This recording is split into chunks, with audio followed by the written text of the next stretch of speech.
नमस्कार, मी API सागर भगवान Pawar, घोडेगाव police Thane प्रभारी अधिकारी.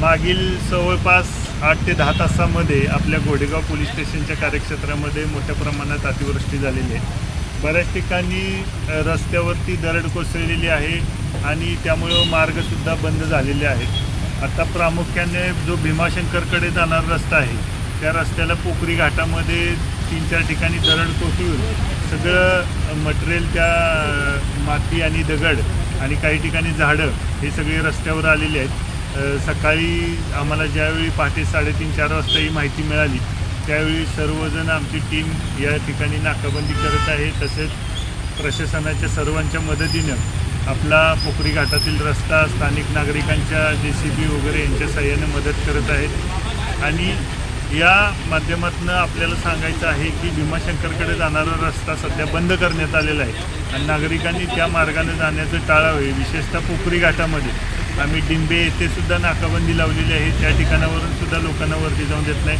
आंबडे, माळीण, असरवाडी, झालं तर असाने, बोरगर या ठिकाणी सुद्धा बऱ्याच ठिकाणी लँडस्लाईड झाल्यामुळं रस्त्यावरती मलबा सगळा वाहून आलेला आहे. त्या ठिकाणी सुद्धा प्रशासन सर्व परीने प्रयत्न करून ते हटवण्याचं काम करत आहे. ज्या ठिकाणी दरड कोसळली त्या ठिकाणी आर्थिक काही नुकसान वगैरे काय झालं नाही ना? सध्या तरी तशी काही प्राथमिक परिस्थिती दिसून येत नाही, परंतु त्याबाबत इतर विभागाकडून सर्व निरीक्षण करून त्याचे पंचनामे वगैरे केले जातील.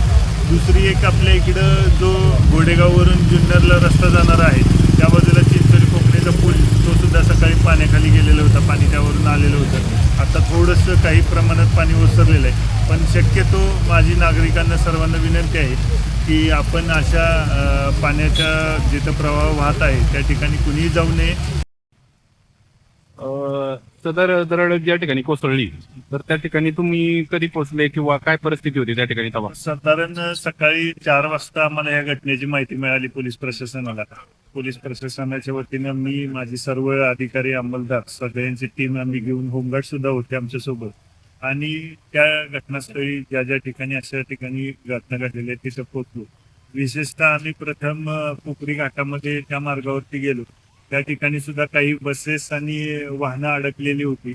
त्यांना बाहेर काढणं गरजेचं होतं, कारण की तिथून जो वरचा दगड आणि मात्यांचा प्रवाह तो वारंवार खाली येण्याचं चालूच होतं. त्या अनुषंगाने आम्ही काय केलं की तात्काळ स्थानिक JCB वाल्यांना संपर्क केला आणि आपल्याला तिथले ते एका JCB ची मदत भेटली. नागरिक पण आले आणि आम्ही सर्वांनी जे मोठे दगड वगैरे जे काही होतं ते सर्व दगड आणि हे सगळं बाजूला घेतलं आणि त्या जी अडकलेली वाहनं होती ती पूर्णपणे बाहेर काढून दिली पहिल्यांदा, आणि पूर्ण आता सध्या घाट बंद ठेवले. या परिस्थितीमध्ये काही जीवितहानी वगैरे काय जीवितहानी झाली? हा, जीवितहानीची सध्या तरी काही माहिती उपलब्ध झालेली नाहीये, पण ज्या प्राथमिक माहितीमध्ये तर तसं कुठं जीवितहानीचं झालेलं नाही.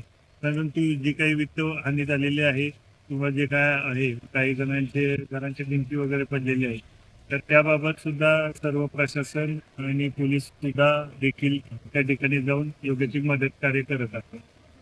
याआधी देखील तुम्ही सोशल मीडियाद्वारे नागरिकांना सूचना दिल्या होत्या, होय, बरोबर. परंतु नागरिक बऱ्याच वेळा त्याचे पालन करताना दिसत नाही. तर नागरिकांना परत तुम्ही काय सांगाल? नागरिकांना आमची सर्वांना विनंती आहे की आम्ही वारंवार, आम्हाला सुद्धा ज्या प्रशासनाकडून सूचना येत आहेत, हवामान खात्याकडून माहिती मिळत आहे, त्या माहितीप्रमाणे आपण आपल्या ह्या पट्ट्यामध्ये वारंवार मोठ्या प्रमाणात पाऊस पडत आहे गेल्या 3-4 दिवसापासून, आणि या मोठ्या पावसामुळं कुठली दुर्घटना घडू नये, वित्तहानी किंवा जीवितहानी घडू नये, यासाठी नागरिकांनी प्रशासनाने दिलेल्या सूचनांचं पालन करावं, सुरक्षित ठिकाणी थांबावं.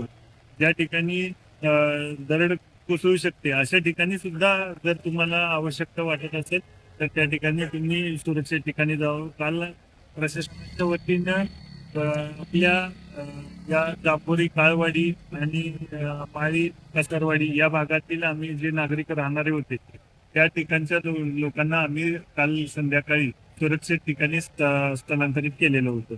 महाराष्ट्र पुन्हा एकदा सर्वांना विनंती आहे की आपण सुरक्षितता बाळगून प्रशासनाला सहकार्य करावे, जेणेकरून कुठलीही जीवितहानी होऊ शकली नाही. महाराष्ट्र आणि भारत देशातून भीमाशंकर दर्शनासाठी खूप मोठ्या प्रमाणात भाविक येत असतात. त्यांना काय आव्हान करायचं? भाविकांना सर्वांना माझं हे आव्हान आहे की सत्यस्थितीत भीमाशंकरकडे जाणारा रस्ता हा धोकादायक आहे आणि पावसाचं सुद्धा प्रमाण मोठ्या प्रमाणात आहे. तर आपण कोणीही शक्यतो भीमाशंकर देवदर्शनासाठी येऊ नये, कारण आम्ही जिल्हा प्रशासनाला सुद्धा याबाबत माहिती दिलेली आहे. जिल्हा प्रशासनाकडून सुद्धा त्याबाबत सगळी माहिती घेऊन मंदिर दर्शन भीमाशंकर मंदिराचे दर्शन बंद करण्याबाबत कार्यवाही होईल असं मला वाटतं.